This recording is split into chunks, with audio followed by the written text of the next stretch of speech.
أعوذ بالله من الشيطان الرجيم بسم الله الرحمن الرحيم والصلاة والسلام على خير المرسلين ولا حول ولا قوة إلا بالله العلي العظيم اللهم علمنا ما ينفعنا وانفعنا بما علمتنا إنك أنت العليم الحكيم.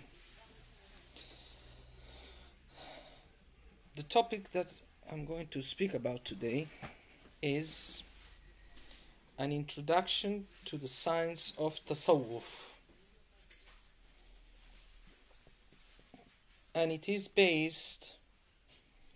will be based in the last chapter of a famous poem written by a alim from Morocco, Sayyidi Abdul Wahid ibn Ashir. The famous poem entitled Al-Murshid Al-Mu'in, or practical guidebook, or the guiding helper. It has different ways of being translated, the title. And this poem speaks about basically three different sciences. The first one is the science of Aqidah, or what a Muslim is supposed to believe. The second science is the science of fiqh, so it speaks about the different aspects of fiqh. It speaks about the purifications, the salah, the zakah, fasting, and the pilgrimage, hajj. And he has a last chapter where he speaks about tasawwuf. So this is what I'm going to speak about tonight. Because of my background, I am not the kind of person who does a nice speech. I'm more a teacher. So I always approach my speeches as if I am a teacher, because this is the realm that I'm comfortable with. So sorry if I look very teacher in my how I come across, but this is how I feel comfortable. I'm not a good speaker who makes very nice speeches. I'm more a teacher, so that for you to forgive me for the approach I have. This introduction to the science of Tasawwuf is meant to be done in 3 sessions, and today is going to be one session.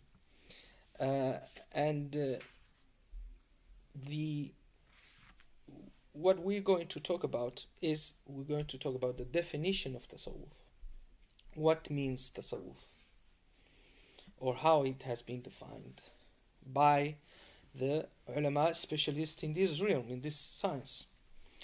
Then a second point we're going to talk about will be first steps of Tasawwuf. How is the first steps in this science? Which are these first steps, or first stations? And therefore these first steps are basically tawbah and taqwa. So we're going to talk about what is tawbah and what is taqwa. Then we're going to speak about keeping away from what is haram. But we're going to speak about what is haram outwardly speaking. We can speak about what is haram inwardly speaking. And this is basically derived from the definition of taqwa. So it makes sense when you understand what is taqwa, then you have to speak about what is outwardly haram and what is inwardly haram. That is what we're going to, inshallah, try to cover today. But let me just advance you what is going to be the subject of, inshallah, the next 2 sessions, whenever will be the date of these 2 sessions. I'll speak about the inward haram, and therefore the diseases of the heart. Why? Because a person should know them and should remove them. Should remove that diseases of the heart, that inward haram. And so I speak about some of them. The most important, riya, showing off. sum'a, love of prestige, hasad, envy, ujb, conceit, kibr, arrogance. Those are the ones I'll speak a bit more in detail, but there are more than those ones. Then, in this second session, I'll speak about the Shaykh. Because in order to be to purify the heart from these diseases in an effective way, we need a Shaykh. And I'll say why it's needed, the Shaykh. Why the Shaykh is needed. But as I said, this is not going to be the subject of today. This will be the subject of the second session. I'll speak about the functions of the Shaykh, or the duties of the Shaykh, and the conditions. The third day, then I'll speak about the muhasaba, reckoning, dhikr, remembering, mujahadat al-nafs, fighting the nafs, the ego, and the virtues of the heart. And I will mention a number of them, like khawf, fear, raja, hope, sabr, steadfastness, zuhud, doing without, tawakkul, reliance, rida, satisfaction, mahabba, love, sidq, sincerity. And those are some of the virtues of the heart, the most important, and the ones that Ibn Ashir speaks about it in his work. And then the benefits of tasawwuf. What does tasawwuf brings a person? Ma'rifah, gnosis, hurriya, freedom, hubbullah, Allah's love, and Hadrat al-Quds, the pure presence. Then I'll speak about correcting some wrong beliefs about tasawwuf, why so many Muslims believe tasawwuf is a bid'ah, and at the end, conclusions. These will be the full program, inshallah. Today, as I said, we'll leave the questions for the end, inshallah. Today, as I said, we will speak about the 3 points. Definition of tasawwuf, first steps in tasawwuf, which will include tawbah and taqwa, and 3, keeping away from the outward haram. I will really appreciate if people concentrate in the words that are going to be said, and try as much as they can. I know sometimes it's necessary, but as much as they can, avoid texting, etc. I know it has become part of our flesh and blood, but I always appreciate if it can be, unless it's an emergency. So let's speak first about the definition of tasawwuf. And why the definition of tasawwuf? Because if we don't know what is something, we cannot judge about that thing. If you want to know if something is good, bad, middle, whatever, first rule is know what is it. Know what are you judging. As the Arabs and the Arab logicians say, al-hukmu far'u tasawwur. Al-hukm far'u tasawwur means al-hukm, judging something, far'u tasawwurin. It's derived from having a clear picture of what is that thing. So we should understand and know what is tasawwuf, and for that we're going to speak about the definition of it. And also because of the famous Arab saying, man jahila shay'an adah, whoever does not know something, whoever ignores something, is ignorant of something, is the enemy of that thing. Many times people have an animosity against something, people of other races, of other nations, of other religions, because they don't know about them. So first thing we have to know, and also I want to add that the fact of a person being in a Sufi tariqah does not mean that he really understands what is tasawwuf. It doesn't mean that he's wrong, but there is no limit for knowledge. I'll tell you, like for example, a person who becomes Muslim, He knows the 5 pillars of Islam, and he knows that he has to believe in Allah and his angels and his books and his messengers, etc. This is what he knows, more or less. He has read a little bit about it, and he's convinced, and he makes the shahada, right? But there is a whole life to know more about it, isn't it? It's not enough. He cannot just limit himself to that very essential and basic knowledge of the deen. The same happens when a person takes and understands the tasawwuf. Tasawwuf, it's almost the path of tasawwuf is almost like a second shahada. It's like a person may have been all his life a Muslim, but then when he wants really to go deep in his deen, is as if he does the shahada again, because he does it with a specific degree of sincerity, and he is fully conscious and he wants to be a Muslim with sincerity, not because his dad and mom told him this is how it has to be, on the Maulana of the neighborhood or whatever, right? So he wants to be a Muslim from his heart. So that is basically what is tasawwuf in one sense, or one of the definitions of tasawwuf. So there is no once he understands this is the path I want to follow, he has to progress in his knowledge of that path. So it's not enough, oh yes, I'm a Sufi, I follow this tariqah, and I have this Shaykh.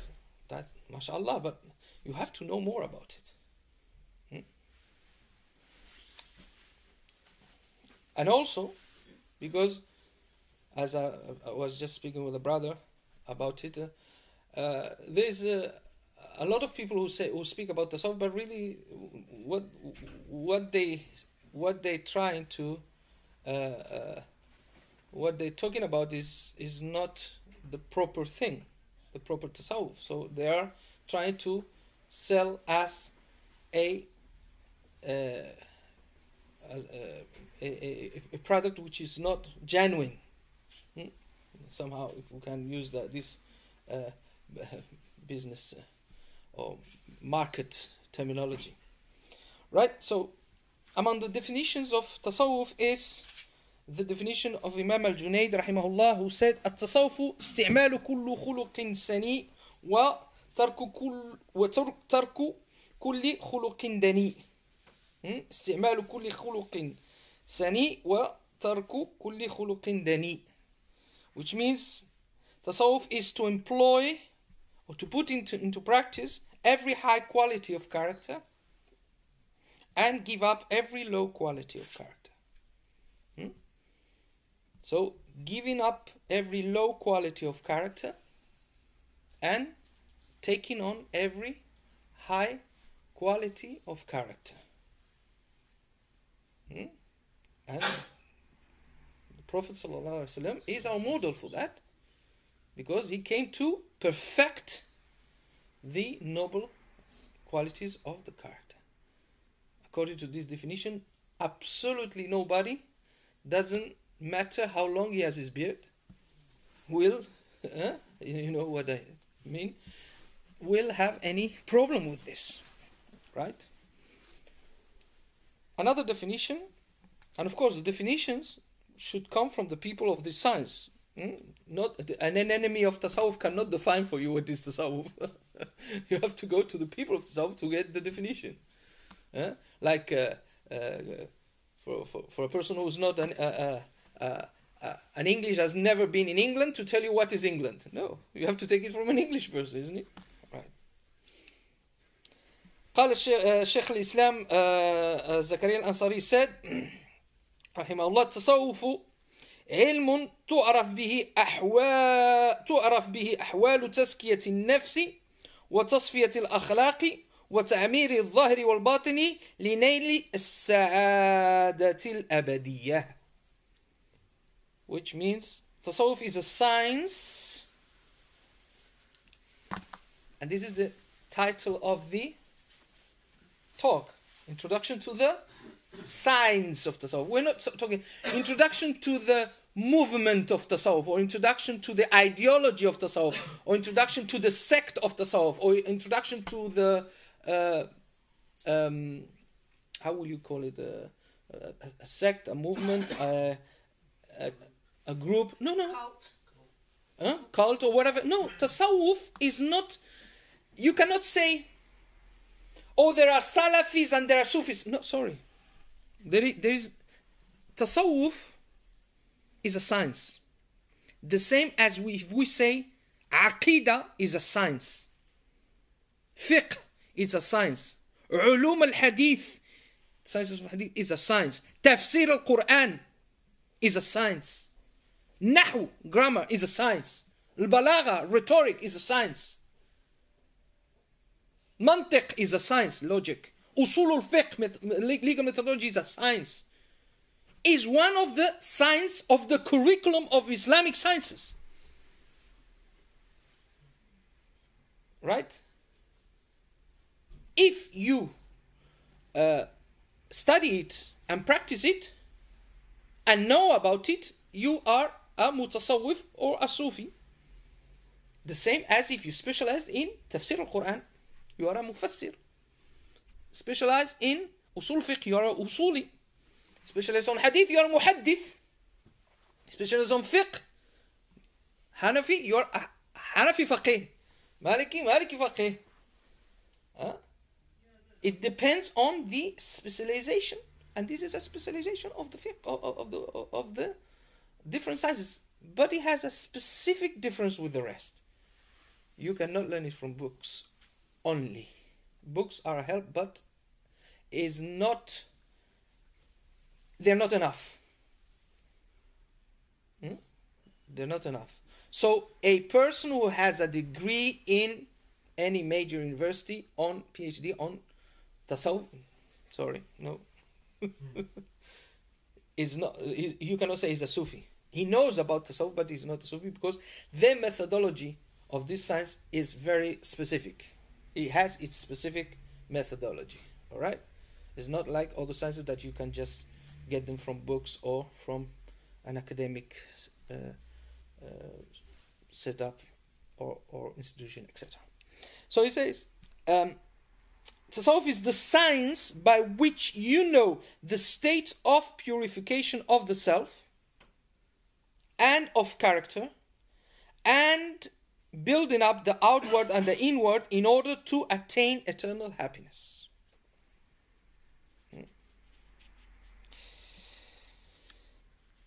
Another definition by Shaykh Zarruq, famous, by the way, the Shaykh that I mentioned before, Zakaria al-Ansari, famous faqih and usuli Shafi'i, from the Shafi'i school.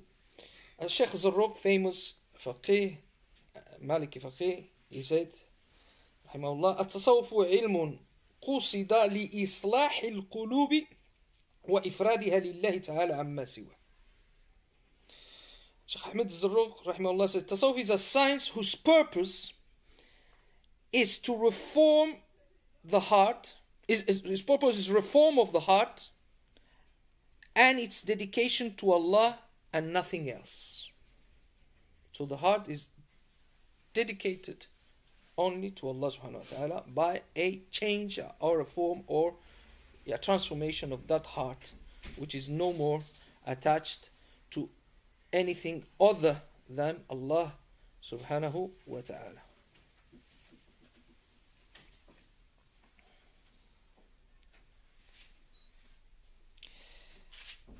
قال أبو الحسن الشاذلي, another also famous founder of the Tariqa al-Shadiliya, and I was a Maliki alim. He said رحمه الله التصوف تدريب النفس على العبودية وردها لأحكام الربوبية. Tasawwuf is accustoming the self to slavehood and causing it to return to the judgments of lordship.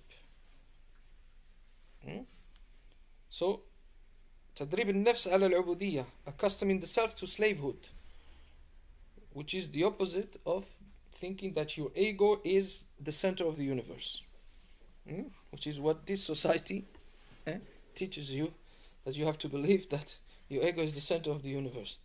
That's why their egos are so big that when they pops, they fall from very high,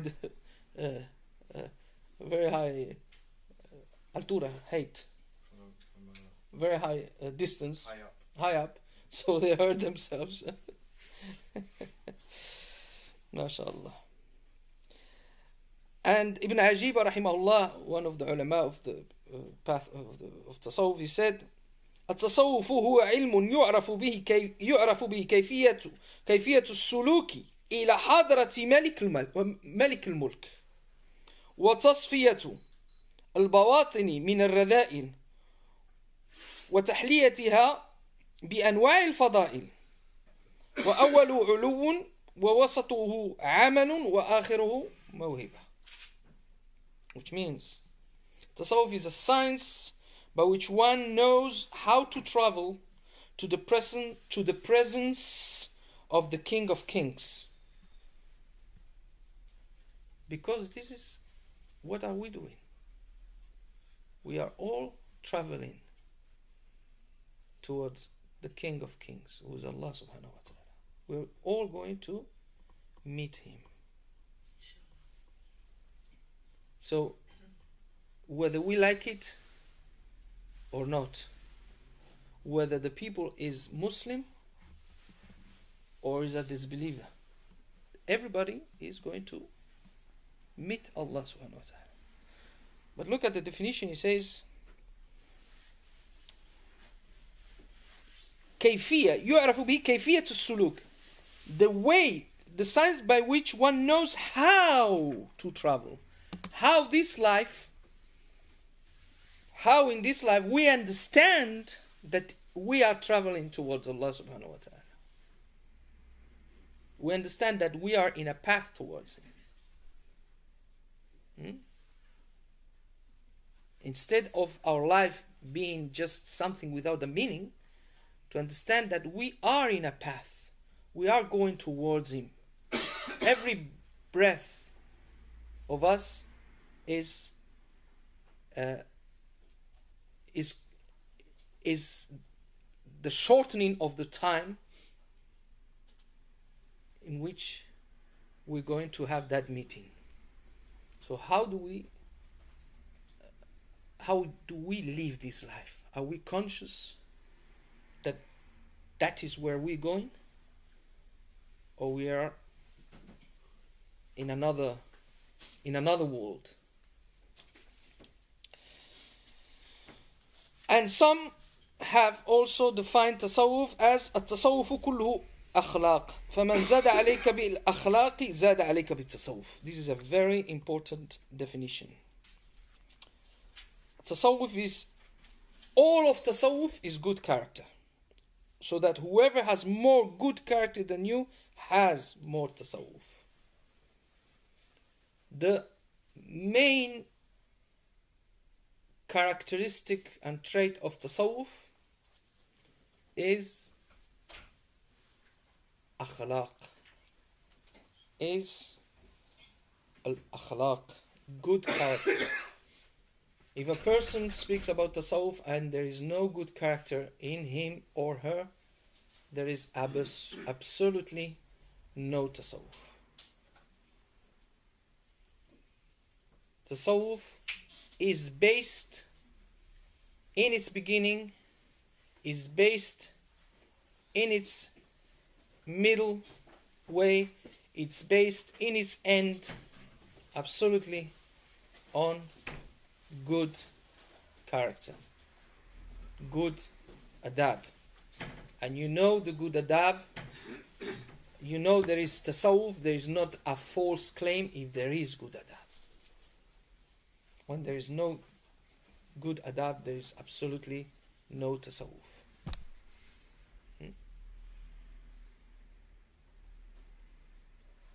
And adab is what makes life among human beings bearable. When there is no adab, life is miserable. So the conflict is when there is no akhlaq. conflict is when there is no adab.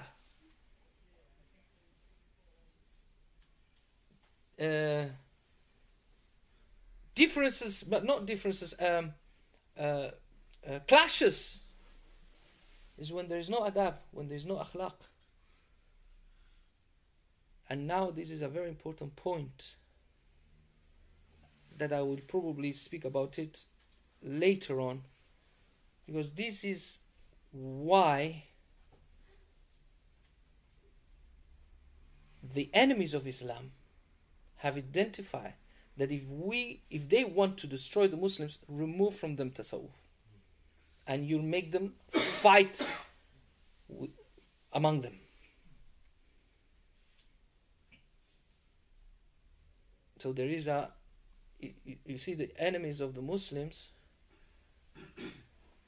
the kuffar, let's call them how the Quran calls them. But when we say the kuffar, I'm not saying the poor person in the street who's been fooled by the media. I'm talking about those who are consciously plotting against Allah subhanahu wa ta'ala and His Messenger.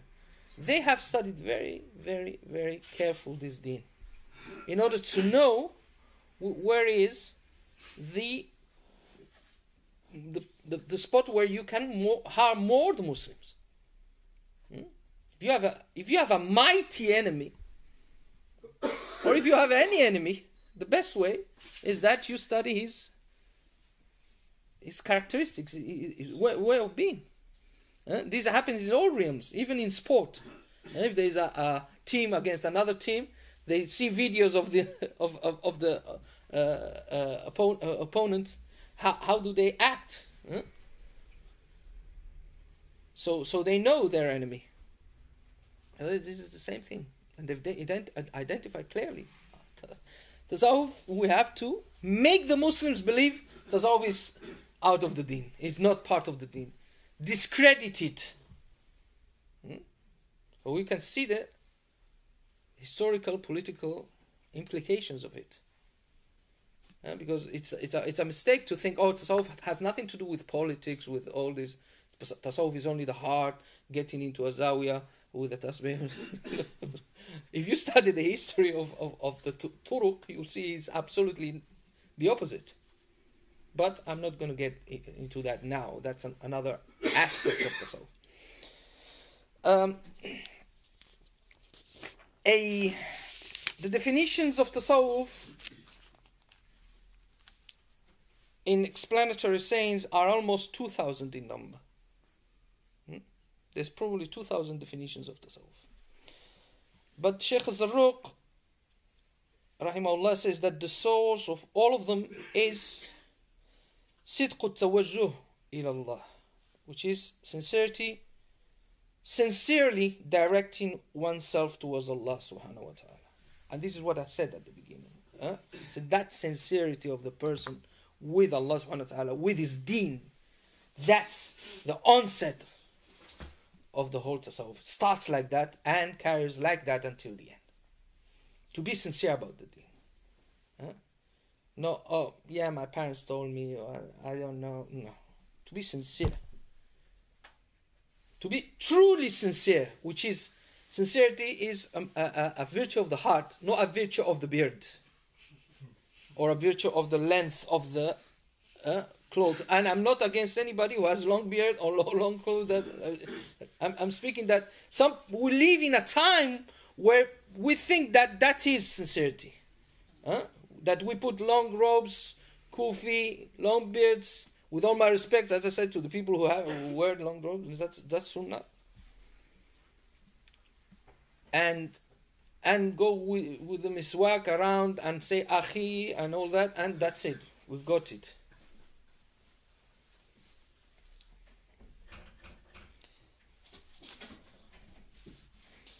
So, the essence, خلاصة القول, أن التصوف علم من العلوم المستمدة من الكتاب والسنة، حيث يتعرف المسلم على طرق تطهير القلب وتحسين الأخلاق والسلوك حتى يستطيع أن يعبد الله كأنه يراه.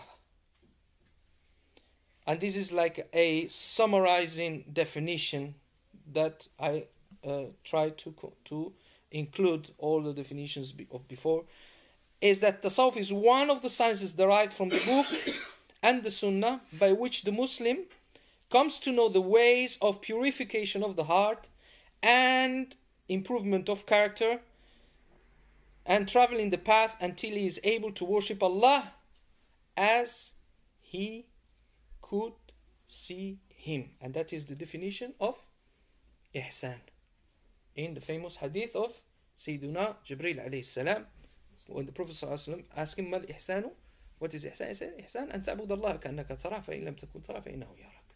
That you worship Allah as if you see him, and if you don't see him, know that he's seeing you. And this is a famous hadith. Is I think is the second hadith from the 40 hadith, right? So, as I stated in this definition, is one of the sciences derived from the book and the Sunnah, by which the Muslim comes to know the ways of purification of the heart and improvement of character and travel in the path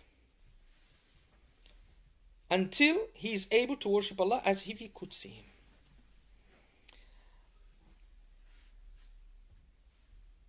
So Tasawwuf, also called Sufism, is the science of purifying the heart and character in order to attain nearness to Allah subhanahu wa ta'ala.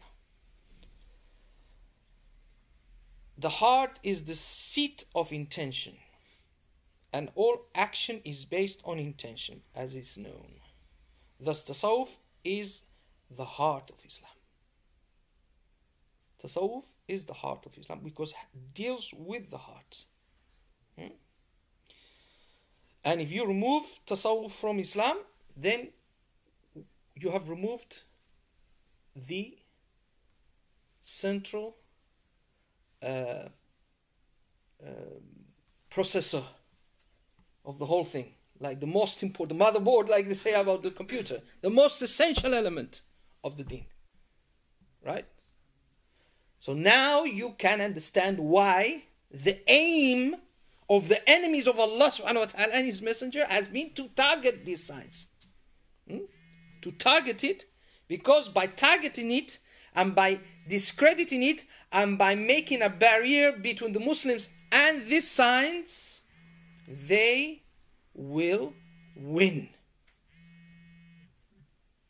And they will have the upper hand. Yeah? That's the reality of it. Although you take any person who claims to be a Salafi and you read to him this definition and you tell him Tasawwuf is one of the sciences derived from the book and the Sunnah by which the Muslims comes to know the ways of purification of the heart and improvement of character and traveling the path until he is able to worship Allah as if he could see him, and he'll tell you, I have nothing against that. So also these people who call themselves enemies of Tasawwuf, the truth is that if they are learned and they know the deen, they will know that their leader, Shaykh Ibn Taymiyyah, he spoke very highly about Tasawwuf, and he was on a tariqah, the Qadiriyya tariqah. And of his Fatawi, which is I think is 32 volumes, volume 10 and volume 11 are all about Tasawwuf. So, what are you telling me? What are you telling us? It's utmost of ignorance to say that. To say Tasawwuf is bid'ah or Tasawwuf is out of the deen. It's just absolute ignorance. It's a redefinition of the deen that has happened just recently. Right?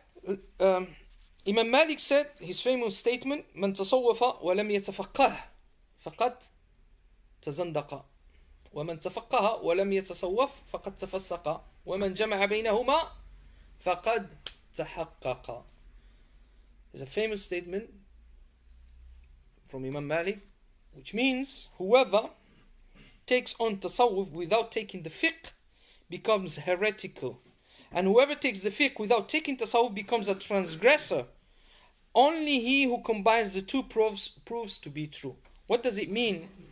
It means that the balance of the deen is by taking this science of Tasawwuf and the sciences of the Sharia together, because the turuq and the Sufi tariqas become unbalanced when there is no concern with the knowledge of the Sharia. And the knowledge of the Sharia, when there is no Tasawwuf, it's only a empty shell, and it has no transformation of the heart. It's just a set of rules without a meaning. So the balance is when both come together and become made possible to the deen to really be a reality. Is like, as I've always been told, like two wings of an airplane, which have to be perfectly the same size and balanced in order for that plane to be able to fly. You have the wing of the Sharia and the wing of the Haqiqah. If you only take one, or one is shorter than the other, or whatever, it will be a disaster. There will be no flying. So also, it is important, and it is an important thing for the people who say, "Oh, I'm only interested in tasawwuf and dhikr." No, only that. Without learning your deen, it's not enough. You should learn your deen, in each one in the measure that in according to his own capacity and his function in his life. But you cannot be an ignorant of your deen. You should learn it, and you should learn properly how to pray and properly how to do wudu and other elements related to the deen. So nobody can come to you with some spiritual claim, and you will swallow it. As the people of Tasawwuf said, if a person flies in the air but is doing something haram, run away from him, as you will run from a lion that wants to devour you. What does it mean? A person flying in the air means he has reached a spiritual level that he flies in the air or walks on the water. But if he is transgressing the Sharia, run away from him. But you have to know the Sharia in order to know whether this person is transgressing or not. Otherwise, he will take a glass of wine and recite some Quran, then tell you, drink it if you want to, or some nonsense. Can be done in many ways. This is just a very obvious example.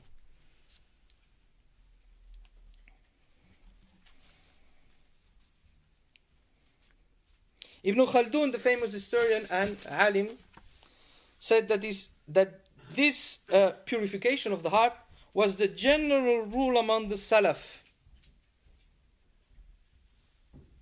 But when involvement in dunya became widespread from the 2nd century, those devoted to worship came to be called Sufiya or Ahl Tasawwuf. That means that Tasawwuf was a reality among the Sahaba and the Tabi'in and Atba' Tabi'in. So if you are a real Salafi, you have to be a Sufi. Right?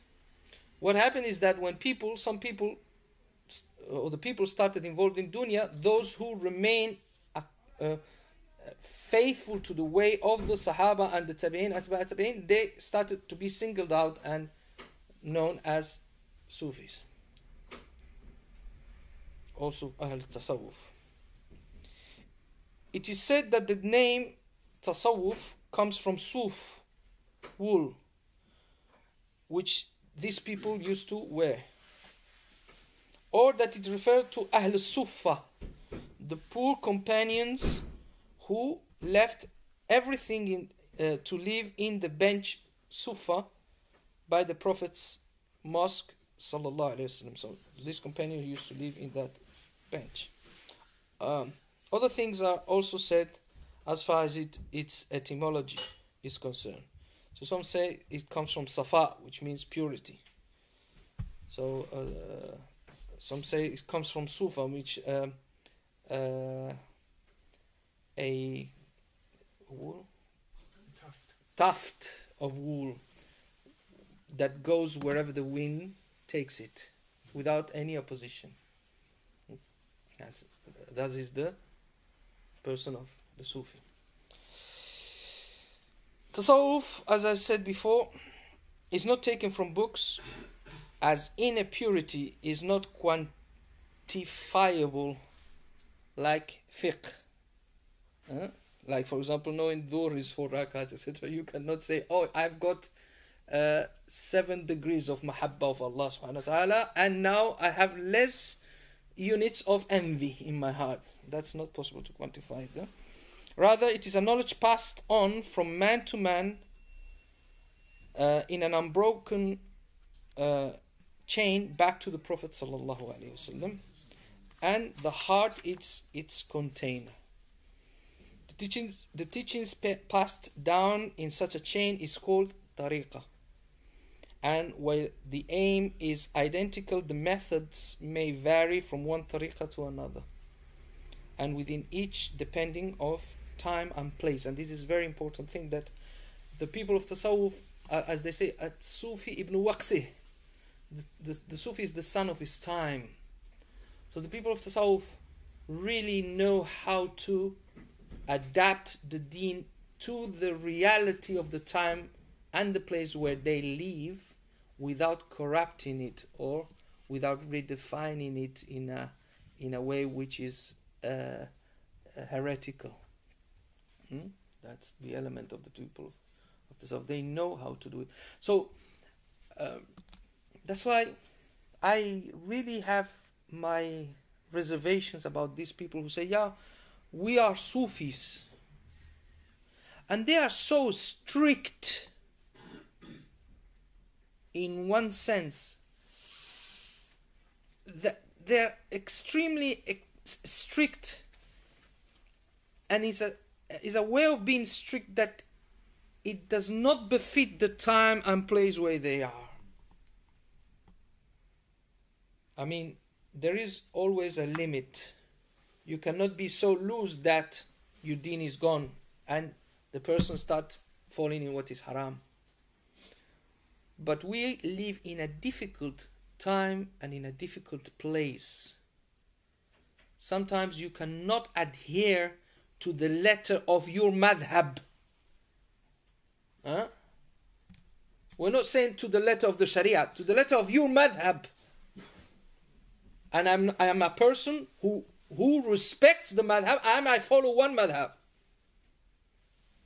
But that madhab cannot be something that makes your life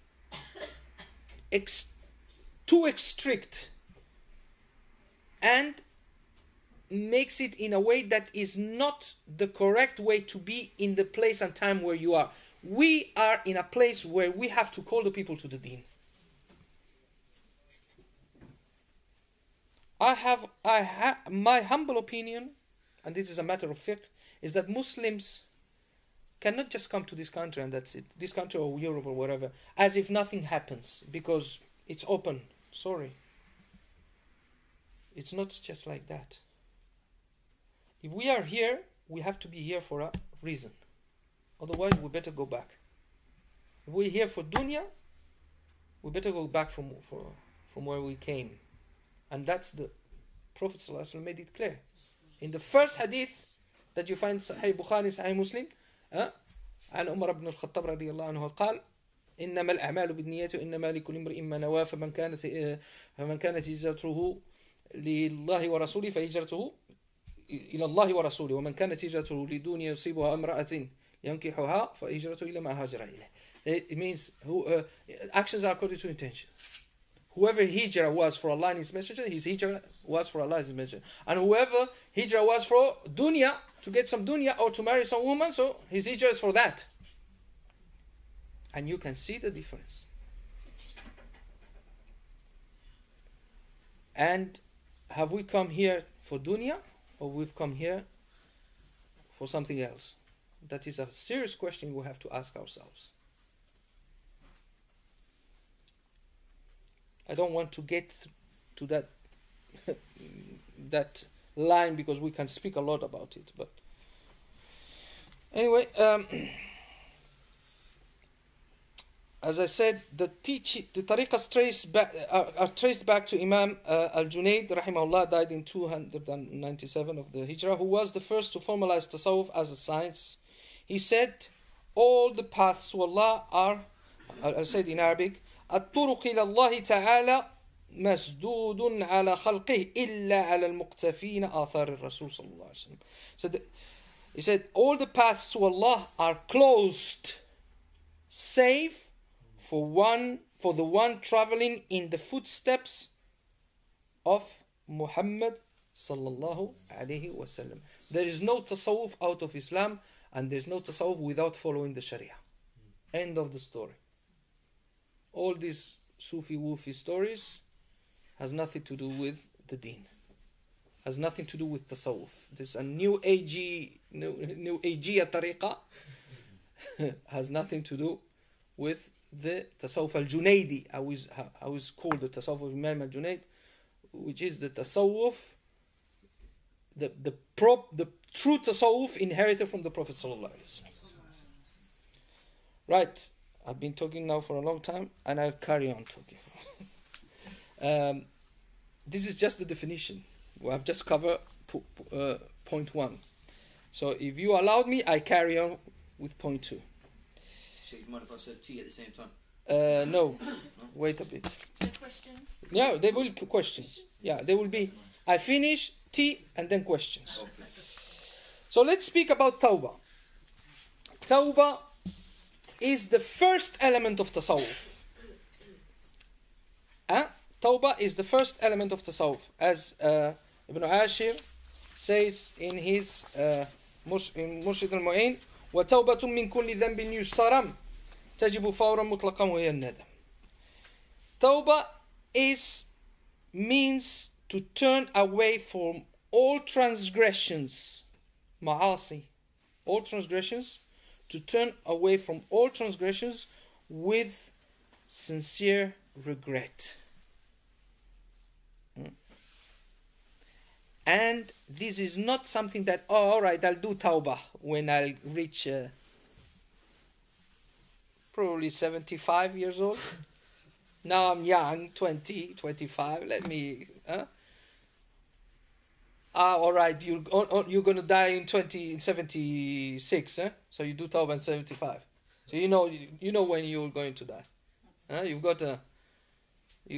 death happens only in TV and newspapers. Doesn't happen. No. We don't know. We don't know. Nobody knows. Nobody knows. So it is obligatory immediately, without any delay. Any postponement of tawbah requires a tawbah for it. So if a person does something wrong or has done something wrong, he has to do tawbah of it. If he delays it, he has to do tawbah for that wrong thing and for delaying the tawbah. Exactly. Thank you. Right?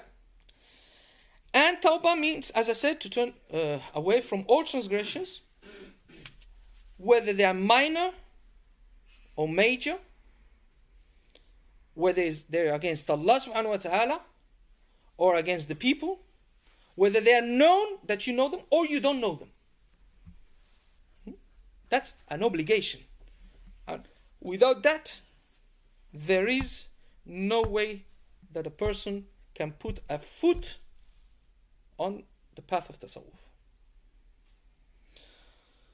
Tawbah has 3 conditions. First, ceasing the act. If a person is involved into doing something that is haram, he has to stop at that time, at that moment, immediately. Right? For example, if a person is speaking, backbiting a person, at that moment he has to stop and make tawbah.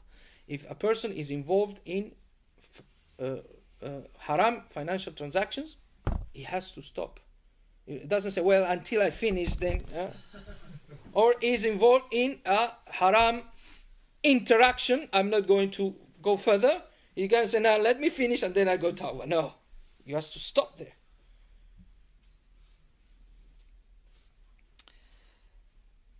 And stopping with sincere intention of never repeat it again. If you say, no, stop, tawbah. Well, tomorrow probably. Or after a week, when she phoned me again. No. You see? That is no tawbah at all. Because you have in your agenda to go back to it. So there's no tawbah. Tawbah means that's it. Right? So stop. And stop forever. And if any damage has been caused to people or property, one should repair it as best as one is able. So you cannot steal from people property, blah, blah, blah, and they say, no, tawbah, I'm never going to do it, but this money doesn't go out from my bank account.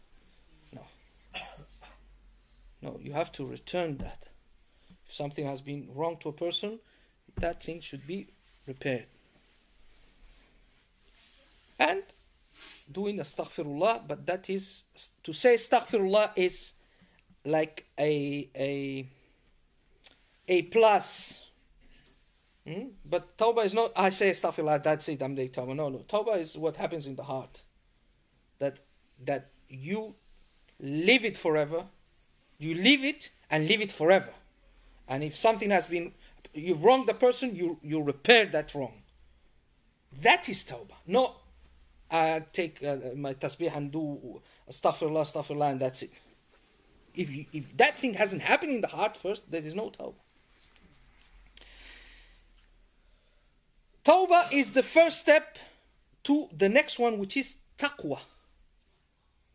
Taqwa, which is the second step in the way of tasawwuf.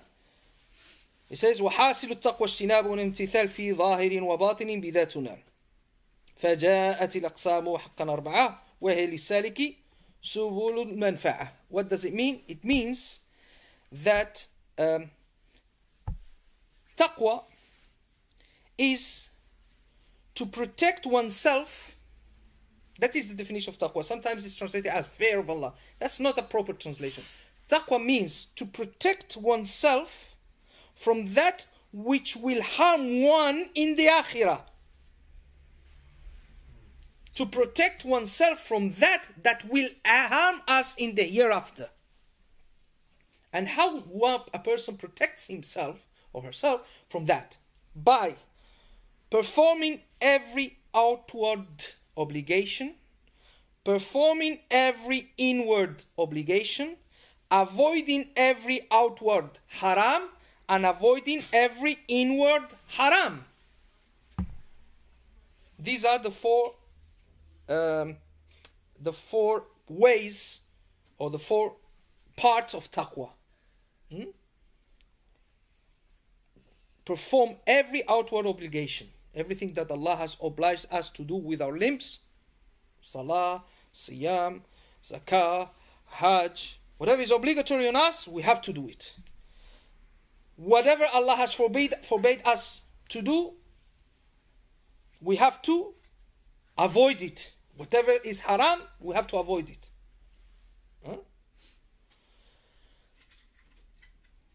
And the same thing, but inwardly, as far as the heart is concerned. The obligations of the heart and the prohibitions of the heart.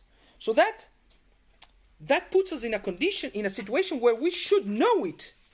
So what are the things that are obligatory for us to do outwardly? What are the things that are obligatory for us to do inwardly? What are the things that are forbidden for us to do outwardly? And what are the things that are forbidden for us to do inwardly? So you can see that without that knowledge, you cannot advance. That's why tasawwuf without knowledge is impossible. You need to know. إنما يخشى الله من عباده العلماء. Certainly have fear of Allah from among his servants, the ulama. Means those who have knowledge. If you don't have knowledge, you can't. What was the name of the period before Islam? Everybody should know it. It means the time of. So Islam is not a beard and my name is Muhammad or my name is Abdullah. No, it's knowledge.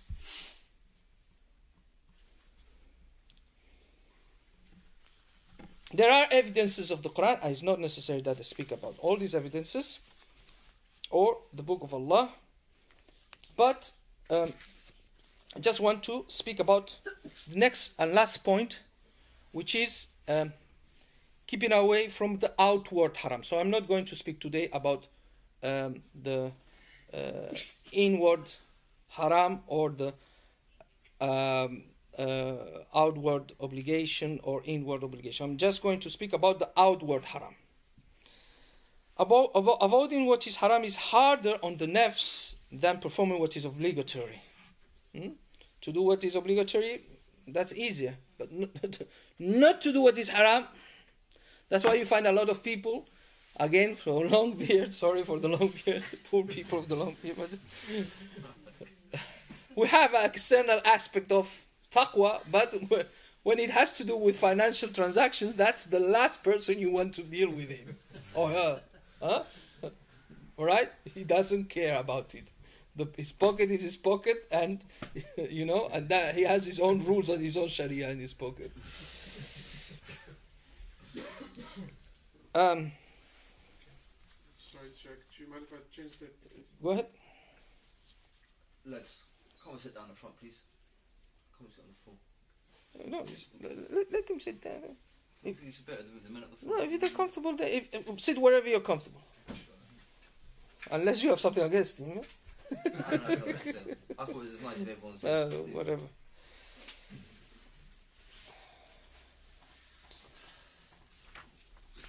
Yeah. So, about which are these outward haram that a person should guard himself from it? This is this he should guard the 7 parts, the 7 limbs of the body from committing what is haram. Which are the 7 limbs of the body that are the ones that can commit the haram? Eyes, mouth, ears, tongue, genitals, Stomach. belly, yeah, feet, and hands.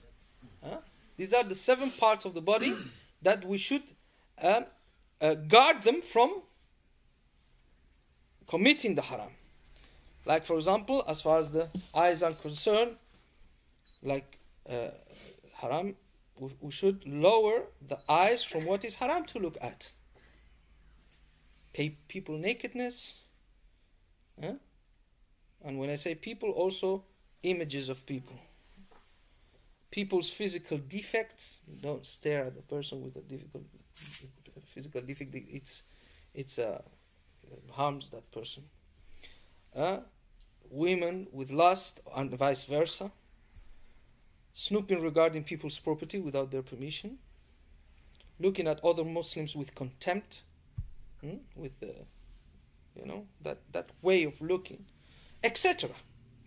Ears from offensive speech, such as backbiting, which means to mention anything behind a person's back that person would dislike. So if you say something about a person that person would dislike you to say that about him or her, that's backbiting. Even if it's true that person has that trait, that defect or whatever. And if it's not true, that's a buhtan. That is another category of offense. Tail carrying, namima. Like, for example, oh, do you know what he said about you? That's the worst thing a person can say. Because you put in 2 brothers, or 2 sisters, one against the other. You say what she said about you. Of course, if it's something bad, not if it's something good. That's a kabira. That's a bad thing to do. A perjury, which is giving false testimony, lying, to knowingly claim something is otherwise than what it really is, or listening to the voice of an unrelated member of the opposite sex with lust. Guarding the tongue, the tongue from saying these things, not only hearing these things. So the the ears and the tongue from saying these things that I've said, and the ears by listening to that. So if some person says that, you should change the conversation or get out of that place. Guarding the stomach from the haram.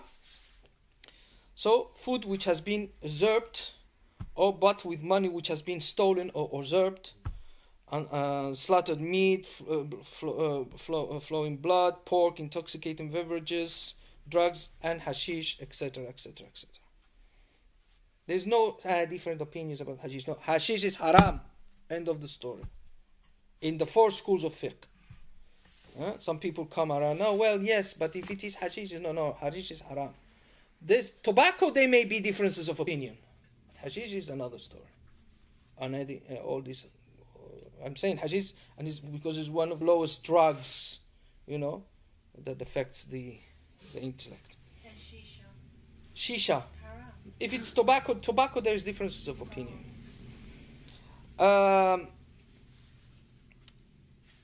Of course, guarding the private parts from sodomy, fornication, adultery, masturbation, according to the strongest position. So these are, not letting the hands reach that which is haram.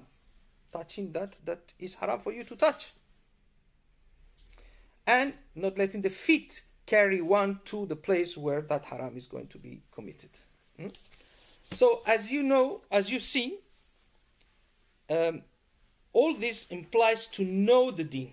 And I've just spoken about a small section of it. And the last thing that I want to say is this verse 299 from Muslim. It says, وَيُقِفُ الْأُمُورَ حَتَّى يَعْلَمَ مَا اللَّهُ فِيهِنَّ بِقَدْ حَكَمَ.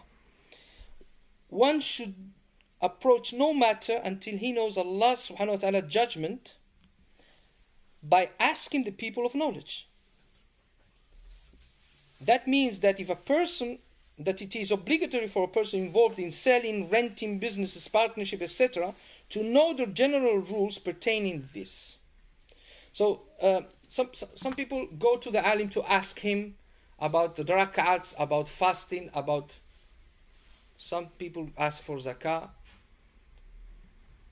marriage, divorce, menstruation. But when it comes to financial transactions, they go to the director of the bank, right? Because they think the Sharia doesn't have to do with that. The Sharia has to do with everything. And a person should not undertake or approach a matter until he or she knows what is the judgment of Allah subhanahu wa ta'ala concerning that. So by this, I will finish my talk of today. As I said, this is just the first part of it. It is about the first steps in the path of Tasawwuf. And you have probably noticed how important is the Sharia. And the knowledge of the Sharia. And the knowledge of what is halal and what is haram. And what we should do and what we should not do. And there is no Tasawwuf without this. And no Tasawwuf without this knowledge. And a person who says, no, I'm a Sufi, I belong to the Sharia, and he does not or she does not care and about these matters and learn these matters, this person is fooling himself, because this is the correct step in the way to Allah subhanahu wa ta'ala. We cannot come to Allah subhanahu wa ta'ala unless we purify ourselves. And we have to purify ourselves outwardly and inwardly. Outwardly and inwardly. Obviously, the heart is the most important. Because if the heart is clean, the rest will be clean. But we should know when we should have knowledge of what is haram and what is halal.